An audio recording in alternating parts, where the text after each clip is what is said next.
Yesu ashimwe mwese abadukurikiye.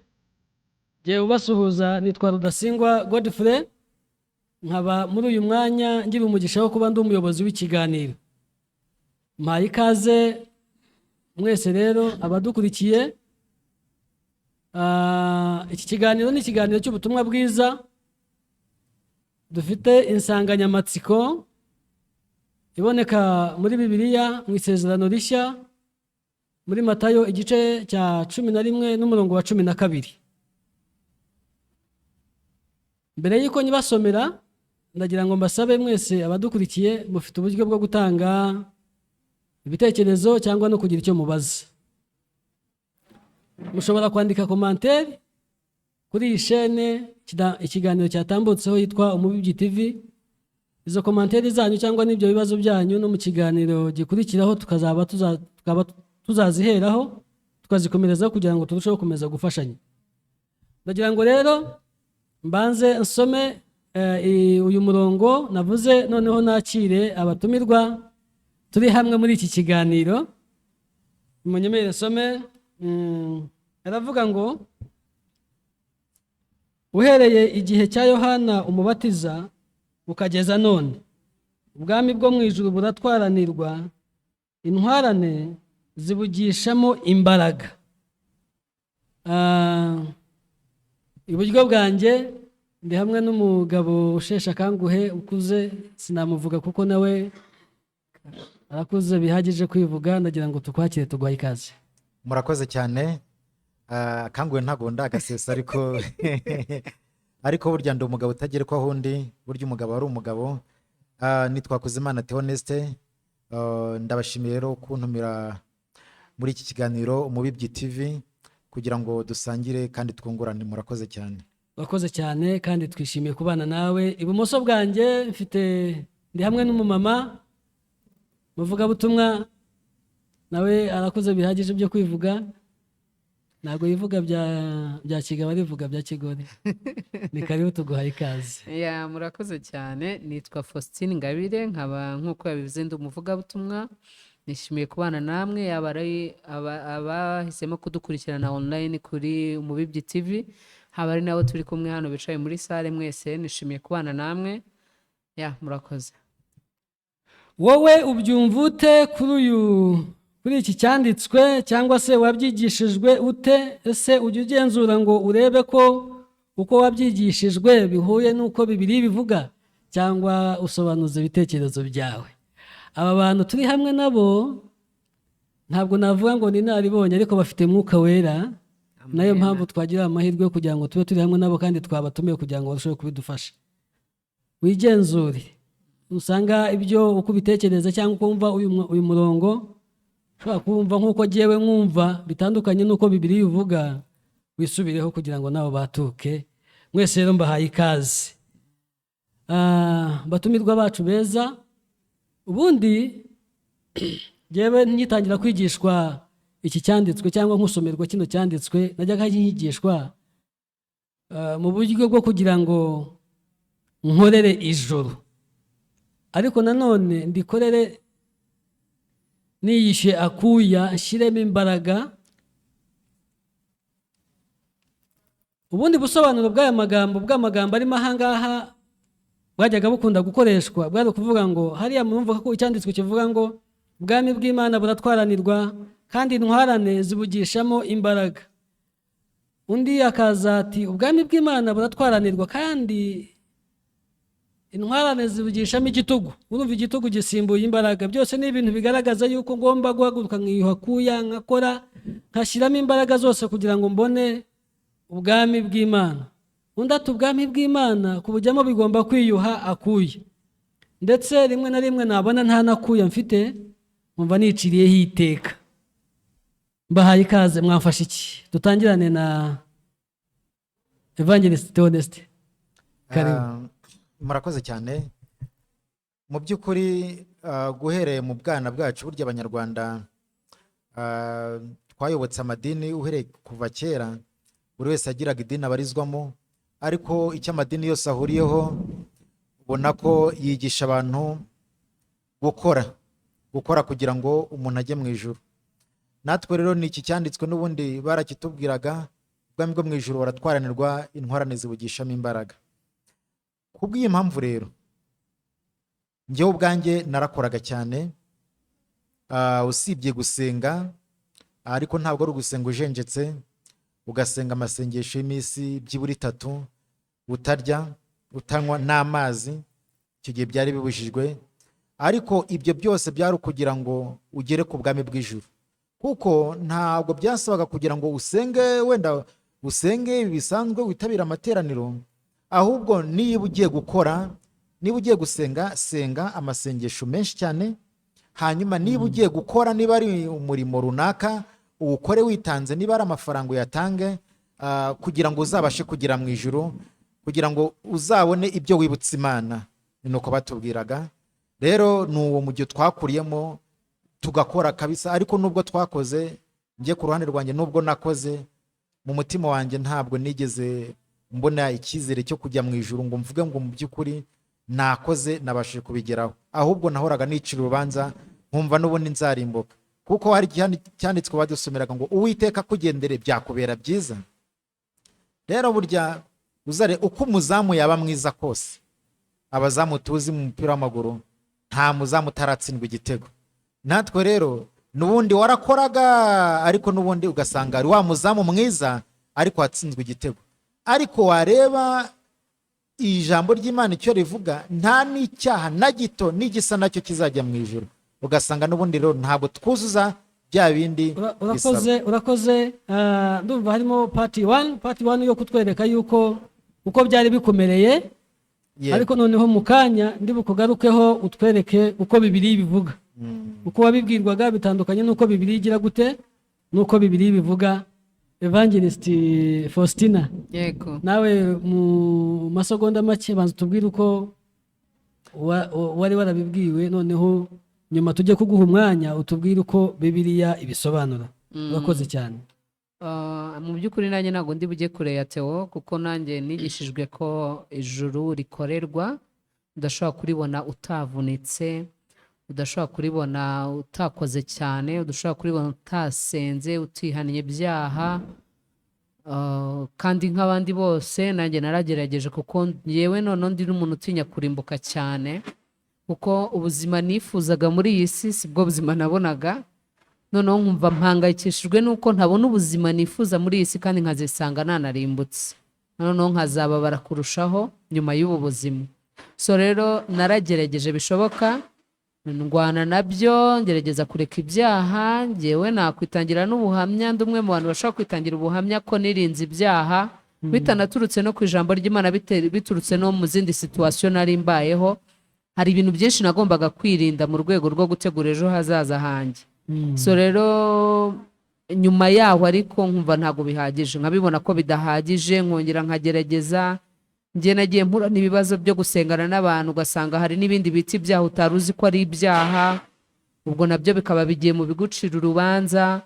Ugasanga nyine aho kugira ngo witwe kuri gutera intambwe muri rwa rugendo, muri ya ntambara urimo, umere nk'umuntu uri gutsinda, ahubwo ugasanga umera nk'umuntu uri kurushaho kwinjira mu rugamba rukomeye ugereranyije n'aho uri kuva, mu gihe wari uzi ko uko urushaho kwigira imbere ariko uri burushaho kubona ko ibyiringiro byo gutsinda urugamba, ibyiringiro byo kujya mu ijuru bihari, ahubwo uko urushaho kwicuma imbere, uko urushaho gushyiramo imbaraga, uko urushaho kwinjira mu mabwiriza baguha yo kugira ngo ubigereho, bakaba ari bwo urushaho kubona ko nta cyizere na gike cyo gutsinda, cyo kunesha urwo rugamba, ngo iryo juru uzaritaye kuko warikoreye. Urakoze cyane.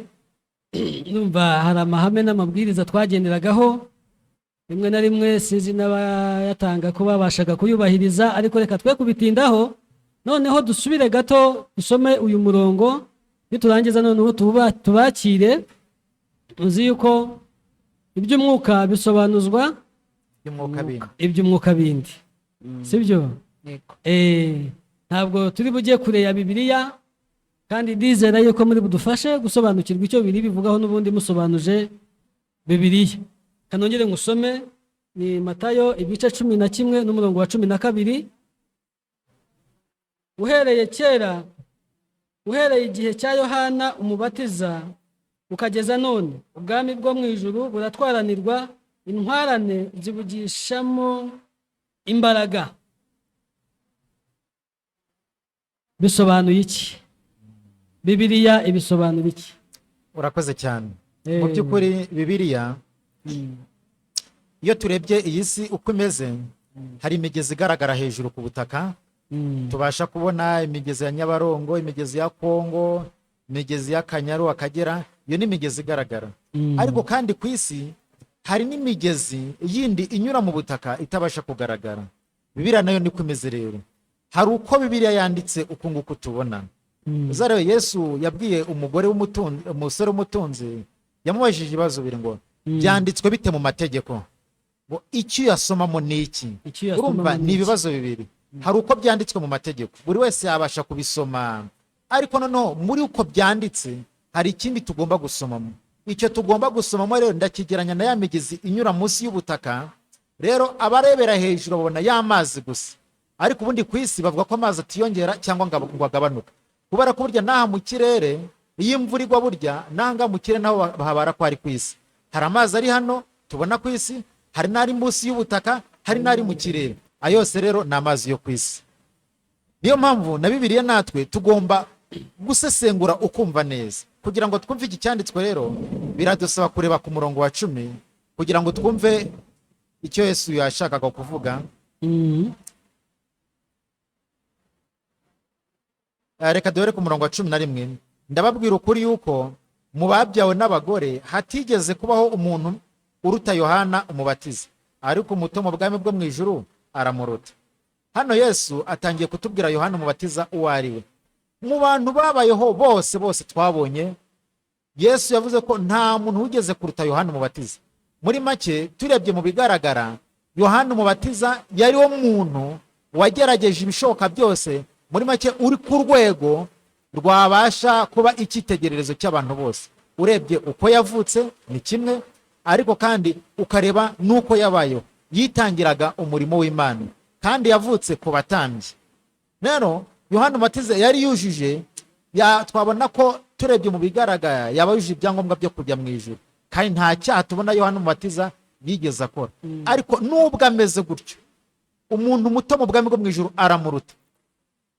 Nuko yuko mu bantu Yohana umubatiza mu bantu ni urugero rwiza, ariko mu ijuru n'akana gato ntiyapfundura udushumi tw'inkweto zabo. Rero niduhera aho ngaho turabanza twabyumva. Twe mu bantu hari uko tubona abantu, hari nuko twibona, ariko ibyo mu ijuru bitandukanye n'ibyo mu isi. Rero iyo dutangiye gufata ibyo mu isi tugashaka kubyumva ko ari nk'ibyo mu ijuru, biratandukanye. Dore kuri Yohana umubatiza. Ubwo icyo ushaka kutubwira nkuciye mu ijambo gato, Yohana umubatiza ni urugero rwiza rw'abantu bashyizemo imbaraga, bakoze imbaraga. Usibye no kuba Bibiliya irabitwereka neza. Yabwirizaga ubutumwa mu butayu, yambaye agahu, atunzwe n'ubuhura. Murumva yari yarihebeye umurimo w'Imana. Ariko none ubwami bw'Imana butubwira ko buratwaranirwa. Mutubwira ko umuto agira gute? Umuto mu bwami bwo mu ijuru aramuruta rwose. Noneho ndagira ngo wenda uvuga wihuse tubwire noneho ese izi mbaraga dusabwa ahangaha ni izi mbaraga Bibiliya, kuko Bibiliya iravuga imbaraga si izisa z'umubiri zacu zisanzwe tugomba guhaguruka tugakora. Urebye duhereye aho ngaho twahita tujya mu mateka. Yohana umubatiza yavutse urebye mu gihe cye cyari igihe cy'amategeko. Mbere yaho kuko yavutse ku mutambyi, kandi bari abatambyi bakurikizaga amategeko, cyari igihe cy'amategeko. Rero Bibiliya iratubwira ngo kuko amategeko yatanzwe na Mose, yazanwe na Mose, ariko ubuntu n'ukuri byo byazanwe na Yesu. Rero bigaragara ko urebye mu mategeko, tugashingira mu mategeko, amategeko asaba umuntu gukora agakora akiyuha kuye, kuko bigusaba kugira ngo ya migisha tubona mu gutegekwa kwa kabiri igice cya 28, nugira umwete wo kumvira Uwiteka Imana no kwitondegera amategeko ayo ngutegeka uyu munsi, imigisha yose izakuzaho ikugereho. Rero aya mategeko adusaba gukora, tugashyiramo imbaraga, nta na rimwe twishe. ariko ikibazo usanga tutabishoboye. Rero usibye n'icyo gihe, none uhere n'igihe cya Yohana ukageza igihe Yesu yaje, kuko Yesu niwe waje gushyira umupaka ku gihe cy'amategeko, ahubwo Yesu azana ubundi bwami, ahubwo bugendeye ku kindi kintu budashingiye ku mategeko. Rero urebye mu gihe cy'amategeko byadusaga gukora cyane, tugashyiramo imbaraga kugira ngo tujye mu bwami bwo mu ijuru. Ariko nubwo biri ahangaha, niba Yohana Umubatiza ubwe arutwa n'umwana muto, none abandi bantu bo bameze bate? Bivuze ko na mbere hose n'izo mbaraga nubwo zagiyemo, nta n'umwe n'ubundi wigeze abishobora. Ahangaha rwose dushingaho hagati, nta muntu wabasha kujya mu ijuru anyuze mu mategeko. Na za ntwari zo kwizera tubona, turebye na Dawidi, turebye Dawidi, nanjye ushobora gusanga namuruta. Turebye mu bigaragara mu byo yakoze, yakoze ibyiza byinshi, ariko n'ubundi ameze nka wa muzamu watsinzwe ibitego, umuntu wagezeho nawe yicisha umuntu. Rero mu mategeko turebye mu bigaragara, nta muntu wabasha kujya mu ijuru bigendeye ku mategeko. Rero tugendeye icyo Bibiliya ivuga, ubwami bwo mu ijuru buratwaranirwa, busaba kubugishamo imbaraga, ariko utagira ngo n'ubundi byararekeye, kuko ijambo ry'Imana n'ubundi ntirigajuka. Na n'ubu ngubu kujya mu ijuru bisaba imbaraga, ahubwo izo mbaraga zisabwa ni izanyu, ni izanyu cyangwa ni iza Yesu. Murakoze dushaka. Murakoze cyane. Uraza ngira ngo tuzaza kugarukaho utubwira izo mbaraga, uti Yohana wakoze ibyo byose, umuto mu bwami bwo mu ijuru aramuruta. Ubwo ngira ngo hasi y'umwana nta wundi muntu ubaho, uwundi n'ubu ukiri mu nda ya nyina utaravuka. Ubwo rero biragaragara yuko nta mwanya Yohana ageze gute afite aho ngaho. Faustine, kugira ngo udufashe udusobanurire zino mbaraga Bibiliya itubwira nuko gutwarana. Ufite inzu mfite inzu. wa mu nzu yawe, mba mu nzu yawe. umuntu aramutse aje akakubwira ngo, egera mikoro neza. umuntu aramutse aje akakubwira ngo iyo nzu yawe uyimpereze, wayimuha? Aya rwose. Ijambo ry'Imana rifite imbaraga. Bibiliya iravuga ngo rifite imbaraga, rimeze nk'inkota y'ubugi bw'impande zombi, ibaga imitima. Ngo impamvu nkubajije ngo ufite inzu, ni uko ibitekerezo byacu niwo mutungo mukuru dufite. Kugira ngo wakire ijambo ry'Imana, ijambo ry'Imana ni imvugo y'umwuka, kuko uwayivuze nawe ni ikinyamwuka. Twebwe turi abantu b'umubiri.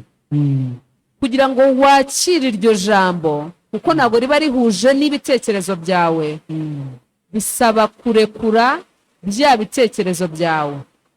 Kandi maze kuvuga ko ibitekerezo byawe niwo mutungo mukuru ufite. Bisaba izindi mbaraga kugira ngo urekure ubutunzi bwawe, wakire ikintu kitagaragara, utazi niba kizaza kigakombra cyangwa kigasimbura bwa butunzi, kikaguha gutuza nk'umutuzo wari ufite uri mu bitekerezo byawe, cyangwa ufite bwa butunzi bwawe. So rero uku gutwarana, cyangwa se iyi mbaraga, muri Bibiliya y'Icyongereza bivuga ko bikoresha ijambo rya violence, ni nko kwiyica. Njye nabyita nko kwiyica. Ngo kugira ngo winjire mu bwami bwo mu ijuru, ugomba kubanza kureka bya bitekerezo byawe wari ufite. Bivuga ngo ugomba guharana, ugomba gukoresha imbaraga kugira ngo ubone ubwami bwo mu ijuru. Ukakira icyo ijambo rivuga ngo ubwami bwo mu ijuru kugira ngo ubwinjiremo ni ukuba wizera Yesu Kristo, kuko wowe ubwawe ntushobora kubaho uri umuntu utungana Imana yaha igikombe cyangwa yahemba kwinjira mu bwami bwo mu ijuru. Ijambo ry'Imana riravuga ngo kuko Imana yakunze abari mu isi cyane. Sinzi nimba ntari gutandukira. Kuko Imana yakunze abari mu isi cyane, byatumye itanga umwana wayo w'ikinege, kugira ngo bigende gute? umwizera wese kugira ngo atarimbuka. umwizera wese atarimbuka ahubwo ahabwe ubugingo buhoraho. ntabwo ari ukugira ngo witwaye neza, wasenze cyane, waretse ibyaha. oya, kugira ngo n'umwizera gusa birahagije. iyo ntambara rero nyigereranya n'intambara iri mu rwa mbere rwa Timoteyo. Yego.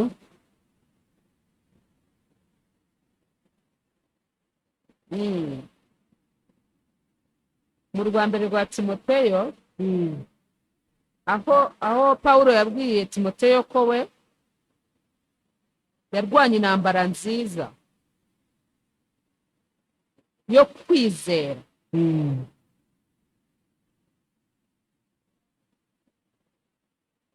biri mu rwa mbere rwa Timoteyo, reka amashake ntahabonye nuko nongeye gukoresha. Biravuga ngo narwanye intambara nziza narangije yarwanye intambara nziza yo kwizera, Mm. mbiciwe ikamba ry'ubugingo. reka turisome. Ntacyo turabyumva, komereza aho ngaho. so rero ni mu rwa kabiri rwa Timoteyo igice cya 4 umurongo wa mbere. haravuga ngo narwanye intambara nziza, narangije urugendo, narinze ibyo kwizera. ntabwo iyi ntambara ari intambara yo mu mubiri, ntabwo ari intambara yo gukora imirimo nk'uko Theo yabivuze. wishyize kuri Aburahamu, wigeranyije na Aburahamu, usanga hari ibintu yakoze wowe utakora. kubera iki? yibwiriwe n'Imana vizavi, imuha isezerano. ikintu yakoze ni iki? ni ukugiramo hagati akibagirwa rya sezerano, kandi ari Imana yabyivugiye, agatangira kwakira inzira zindi cyangwa icy'ibitekerezo, icy'ubutunzi bwe bumubwira. ikindi kintu, iyo urebye ikintu uburyo Satani yatsinzwe na Yesu, ni mu buhe buryo se? ibyo Satani yavugaga byari ibintu byanditse, ariko kubera ko kurenga ibitekerezo byawe na analize zawe aricyo cyonyine cyakurenza imitego ya Satani, nibwo buryo bwonyine Yesu yakoresheje, nawe yakoresheje ijambo. so rero intambara ntabwo tuyirwana ari iy'ibikorwa, ntabwo tuyirwana ari iy'amagambo, turakira ibyo twakiriye bigatsinda cyangwa bikirwanira. Urakoze cyane. Evangelist Honesty, hari umpaye message arambwira ati izi mbaraga zivugwa muri iki cyanditswe muzivugeho. Izi mbaraga ni izihe? wari utangiye utubwira yuko izi mbaraga ari Yesu. Bibiliya, ubundi abasomyi ba Bibiliya babizi neza yuko muri Bibiliya harimo amategeko 613, kandi ngira ngo iyo batubwira gushyiramo imbaraga tuba tubwirwa kubahiriza aya mategeko, ariko aya mategeko 613 nta n'umwe uyazi. bivuze yuko za mbaraga tuzamuka umusozi tutanazi. ese niba bidashoboka, izi mbaraga ni izihe? mu by'ukuri dufashe kugira ngo abantu barusheho gusobanukirwa uburyo bahabwa ubugingo buhoraho, ubisanishe n'izi mbaraga tubazwa. Urakoze cyane.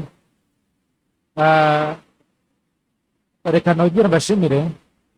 reka twongere tugaruke kuri iki cyanditswe. uhereye ku gihe cya Yohana umubatiza ukageza none, ubwami bwo mu ijuru batwaranirwa intwarane zibigishamo imbaraga. hariya nahereye mvuga ku mbaraga z'amategeko. dukoresheje imbaraga z'amategeko, ndakubwira ngo nta muntu n'umwe wigeze abasha kugera mu ijuru. ariko twongera tugaruka tureba ku rundi ruhande, na Dawidi cyangwa Aburahamu yitwa umukiranutsi atari uko yakoze neza, ahubwo yitwa umukiranutsi kubera ko yizeye. hari uburyo bubiri umuntu ashobora kugera muri Amerika cyangwa se ku mugabane w'Uburayi. kugira ngo ugere ku mugabane w'Uburayi ushobora guhitamo kugenda n'amaguru, cyangwa se ugahitamo kugenda n'indege. rero kugera i Burayi biratwaranirwa, bisaba imbaraga. ariko uramutse uvuze uti njye noneho ngiye kujyayo, ugendesha amaguru, wazapfa utagezeyo. niyo mpamvu rero hari ubundi buryo, nubwo ubwo buryo budashoboka bw'amaguru budashoboka, hari ubundi buryo bundi. inzira yindi rero ni ukwifashisha imbaraga z'indege. Yesu Kristo rero yaje kugira ngo bwa bwami bwo mu ijuru we yarabutwaraniye, nicyo cya mbere. Ko twananiwe kuba intwarane, Yesu araza arabutwaranira, arabishobora. Arangije noneho aratubwira ngo mwebwe ibi mbibahereye ubuntu. Ni ukuvuga ngo ubu ngubu ndi mu ijuru, ariko kuba ndi mu ijuru muri bwa bwami nuko Yesu yarabutwaraniye, nicyo cya mbere. Ariko yabutwaraniye kuko ngiye byananiye kubutwaranira. Urumva rero ko ubwami bw'ijuru n'ubundi buratwaranirwa, ariko ntabwo ari igisabwa noneho kubutwaranira kuko Yesu yamaze kubutwaranira, ahubwo ndizera Yesu wabutwaraniye kugira ngo mbashe kubugeramo. Ubu noneho mbasha kugira mu bwami bwo mu ijuru, tubasha kugira mu bwami bwo mu ijuru bitadusabye imbaraga zacu, ahubwo bidusabye imbaraga za Yesu. Kujya mu ijuru rero, niba hari ikintu cyoroshye ni ukujya mu ijuru. Kunywa amazi mbona aribyo bigoye. Urakoze cyane, urakoze cyane. Imana iguhe umugisha. Mu isegonda rimwe wasoza utubwira izi mbaraga ni izihe? Mu isegonda rimwe. Izo mbaraga ni iz'ijambo, ni iz'ijambo. Ijambo wakiriye ni ryo rirwana intambara, kuko ijambo ni ryo rihesha ubugingo. Iyo usomye urwa kabiri rwa Timoteyo umurongo wa urwa mbere rwa Timoteyo igice cya gatandatu, urwa mbere rwa Timoteyo igice cya gatandatu umurongo wa 12 haravuga ngo ujye urwana intambara nziza yo kwizera, usingira ubugingo buhoraho, ubwo wahamagariwe ukabwaturira kwatura kwiza mbere y'abahamya benshi. Amen. Imana ntabwo bishoboka yuko wowe wabasha kurwana, ntabwo bishoboka ko wowe wabasha kurwana. Icyakoze iyo ufite kwizera kuri muri wowe niko kurwana intambara, kandi iherezo y'iyo ntambara ni intsinzi. Intsinzi yacu ni ukujya mu ijuru. Urakoze cyane, ndagira ngo mbashimire cyane aba batumirwa bacu. Imana ibahe umugisha cyane, n'ubundi tuzagaruka, tuzabatumira mugaruke hano. Ariko ibyo nkuyemo imbaraga badusaba, batuvuga umunyembaraga n'umwe ni Yesu, ari nawe dusaba kuba turimo, noneho tukaba abanyambaraga. Hanze ya Yesu tubona gutsindwa gusa. Mu Bagalatiya ibice 3 umurongo wa 9 n'uwa 10 haravuga ngo abiringira imirimo itegetswe n'amategeko bose ni ibivume, kuko byanditswe ngo havumwe umuntu wese udahirimbana ibyanditswe mu gitabo cy'amategeko ngo abikore. Imbaraga zacu rero uko twagerageza kose bizasoza tubaye ibivume, kubera yuko turi abanyantege nkeya. Ariko noneho ijambo ry'Imana rikavuga ngo niwe wageragejwe muri byose, agaragara yuko atakoze iki? Atakoze icyaha. Uyu rero ni nawe waje kugira ngo tumujyemo, tujye muri we, ni ukuvuga ngo tumwizere, noneho turwanishe za mbaraga ari we Yesu, kugira ngo noneho tubashe kubona ubugingo buhoraho. Sibyo? Nibyo. Ndabashimiye cyane, kandi nshimiye n'abadukurikiye mwese. Ni karibu mukore subscribe, mu sharing ubu butumwa bwiza kugira ngo bubashe kugera ku bantu bose, kandi ibitekerezo byanyu n'ubundi mujye mukomeza kubyandika muri commentaire kuri iyi chaîne. Tuzakomeza kubiheraho ubutaha no kubisubiza. Imana ibahe umugisha. Murakoze cyane. Amen.